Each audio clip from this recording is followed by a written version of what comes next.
So remember when I said the Echo Sage was bad and borderline unusable? Well, I was wrong. So a couple videos ago when I basically made the video about the Echo Sage getting an emergency buff, I said that she was still pretty much unusable at the top of the leaderboard, but I was basically proven wrong because somebody in my server got to top 25 with the Echo Sage, and he wasn't just using it as like a troll, he was actually just genuinely using it, and it was getting a lot of value. And this round is one of the prime examples of why the Echo Sage is good. She's sort of like a Loong in the sense that you have an additional troop, but this additional troop can get a lot of value in a lot of cases here, and he basically gave me a few pointers to use the Echo. And the main basis of using the Echo Sage is you want to buy tanky troops like this. We got the double giants. That's a perfect example of like a beginner cheap tanky troop.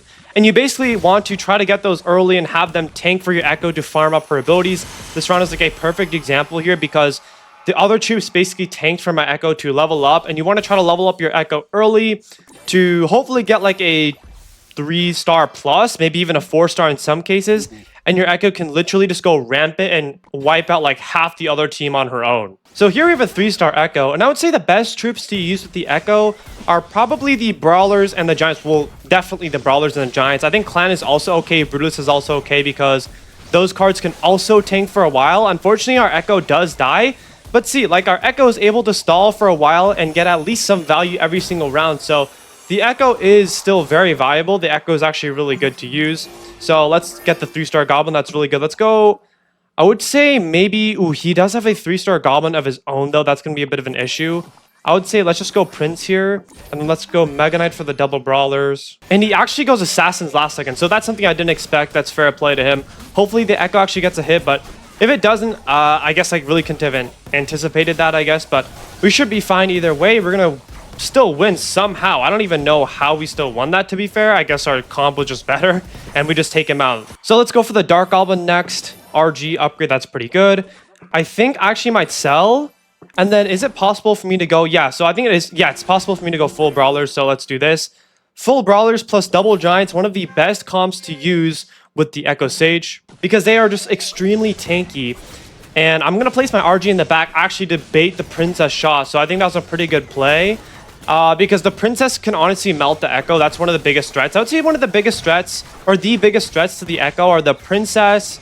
I would say maybe even the Prince early game. The Assassins are also pretty threatening, but that was pretty good. We got 2 shots on the Echo. I think we're probably like, I don't know. I didn't track, but maybe like 1 or 2 away from the 4-star Echo. So we are relatively close. We do also get a 3-star Royal Giant, but we are facing the Assassins one more time. We're facing the dead guy, thankfully. I still don't really know how I won this, but we're just gonna box in our RG, have them tank, and I think my Echo does get a good like 1 or 2 more shots. And nice, we do get a 4-star here in round 1. See, I don't think it's too hard to get a 4-star. Like, you're obviously not gonna get it in all of your games, but even from the games I played in the past, like I think you can still like get it in a lot of your games. So that's pretty good. But these guys are actually both going full Brawlers, so I think I'm gonna switch my layout in the last second against these guys. Okay, let's go for something like this. I'm just going to Princess Mega Knight. I feel like that's probably going to be the most problematic card. Fortunately, he does place his Executioner in the very far back, so he doesn't know the correct placement, but look at that. Like, the Echo is just so good. I feel like it's like the Loong in the sense that, like, obviously you have that extra card, which makes the 7 troops on your board. And yeah, you have a bit less, you have less elixir, which is obviously pretty bad. But if you can upgrade that Loong to a high level, or not that Loong, the Echo to a high level, then it could honestly have more potential than the Loong in that sense. Yeah, and I mean, here we're just facing the dead guy. Like, it's going to be a really easy victory, but I kind of want to see here who is going to win, because right when they win, a big tip is right when one of the last 2 guys wins, other than you want to try to block the other cards as possible, because that guy just died, so his cards just went back into the pool. So I really desperately just need to block the other Brawlers so that he doesn't get them. Actually, I already blocked the Brawlers, but let's just block the Executioner, I guess. That was pretty anticlimactic. But here, again, he has that Princess, so I'm going to switch my RG in the back last second just to bait that Princess shot. And I think I'm going to go for the Echo, like, right here. I don't know why this, but he clumped up all of his troops. Like, guys, when you're facing the Echo, please do not clump up all your troops, because that's going to happen. Yeah, it just took out 3 units in 1 shot. Like, that's actually ridiculous. If you get a 4-star Echo, it's extremely hard to beat. So, I mean, this is just going to be a free win. We don't lose a single member of our team. But if you guys are new to the channel, make sure to subscribe because I will be doing brand new cosplay.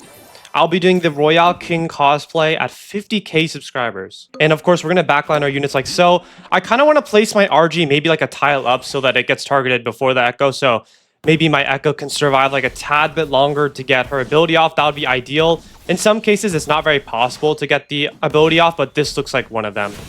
And yeah, we are up against full clan, so if we won, I think we're going to win this, which is honestly miraculous because although I did get a 2-star Goblin, 2-star Goblin and RG would never in a million years even dream of beating double clan early. So in a lot of cases, that Echo can really just go, you know, push your team a little bit forward in that first round and really help your team a lot. But here, we're going to go for our setup like this.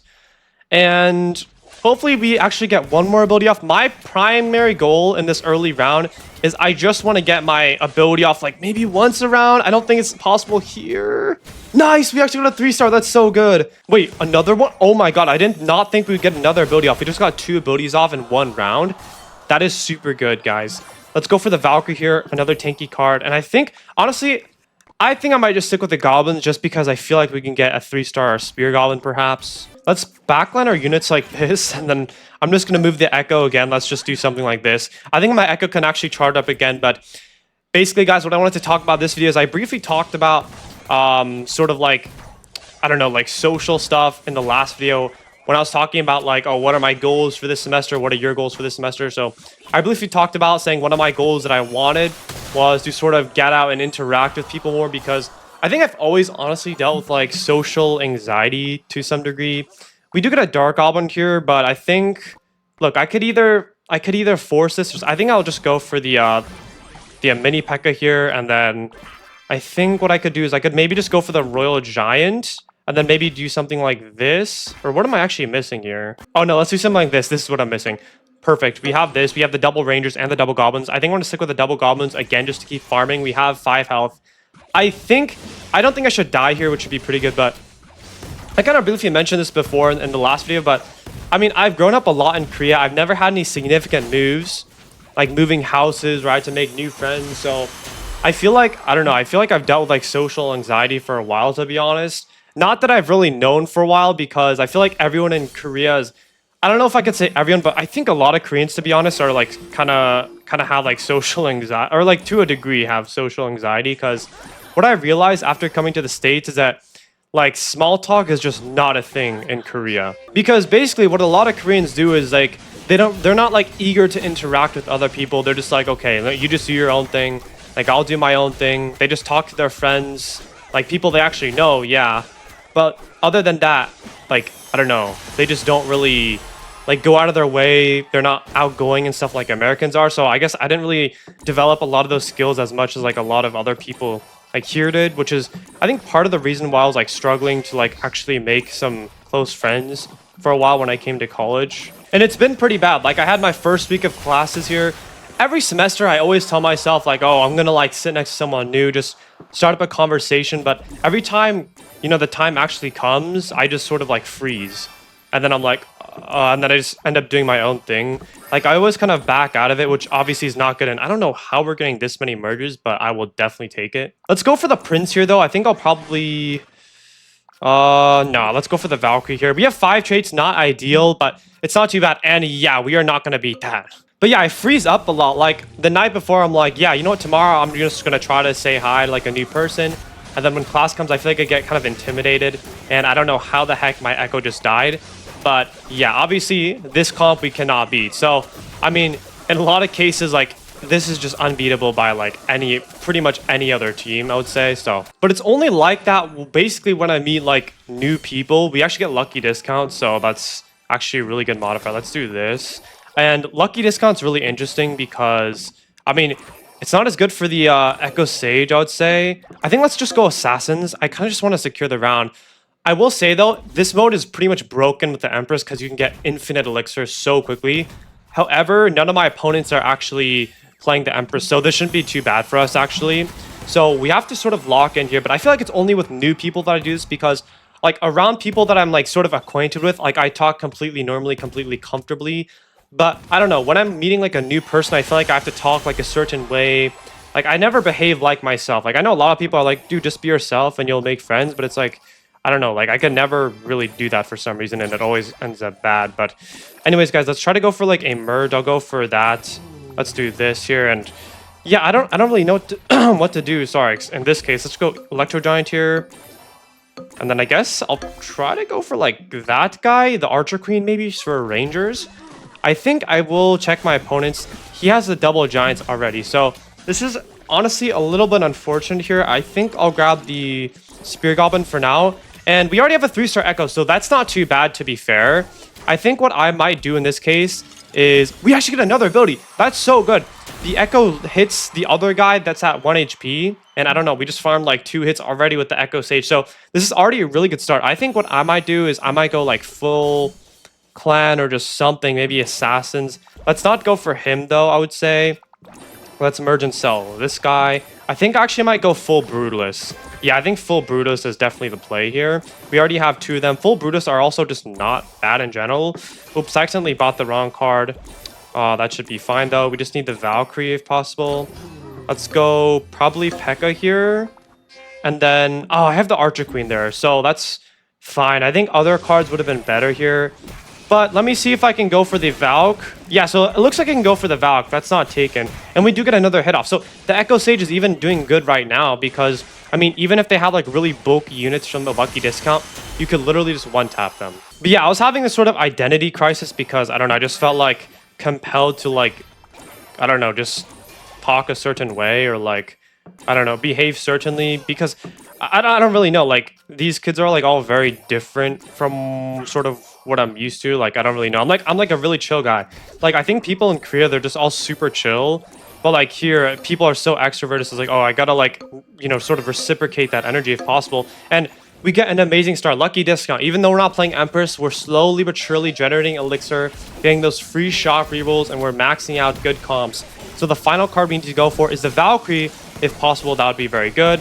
Let's see. It looks like he has the Valkyrie. I think only that guy had the Valkyrie though, so it shouldn't be too bad. But this semester a bit more, I've sort of realized that, you know, that problem, and I was sort of trying to work towards, I don't know, just, you know, overcoming that issue. And I think I've been doing a pretty good job of doing that. Yes, okay, so one of my friends just sent me a Discord notification. That was, I'll probably edit that out, but I think I've been doing a pretty good job doing that, so I'm pretty proud of myself. That's, you know, my goal for this semester, and that's how it's going so far. I'm pretty proud of what I've achieved so far. So I just wanted to talk about that a bit more because it's something I've dealt with for a while, something I'm still sort of dealing with, but it's like a big thing I want to try to, you know, overcome, I guess, in the coming semester because obviously just being able to freely communicate and be comfortable talking with everyone is like, it's like a very valid communication, or it's a very valuable life skill. And, you know, even though I didn't grow up doing that, it's something I should probably, you know, try to like learn and improve at, even though it's not really, you know, something that a lot of people I know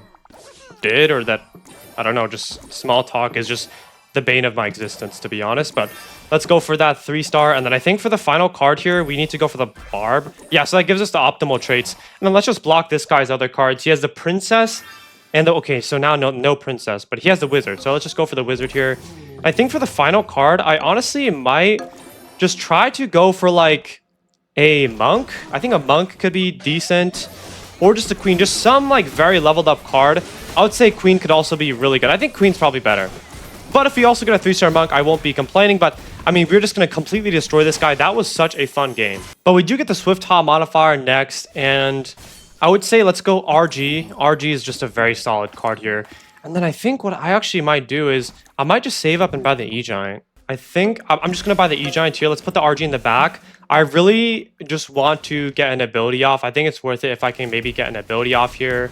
Nice, the Princess goes for the RG. It does tank a bit, but...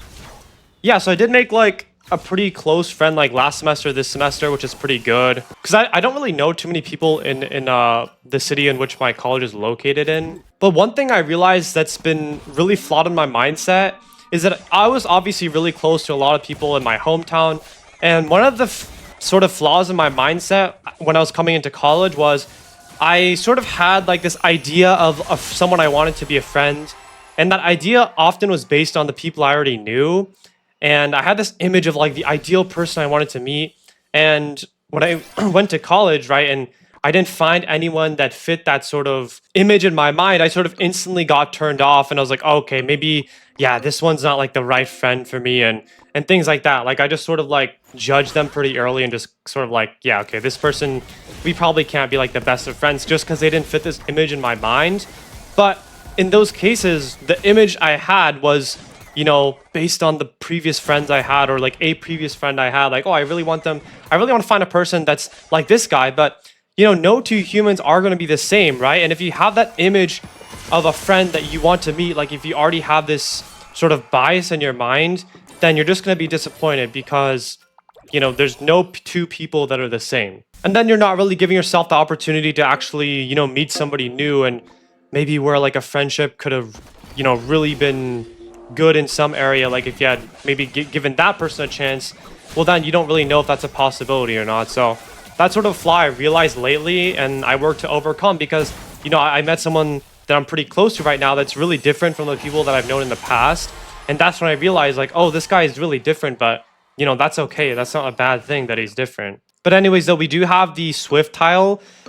Guys, the Echo Sage and the Swift tile is the most ridiculous thing you could think of. I mean, as you guys have already seen, like, this is actually ridiculous. She takes...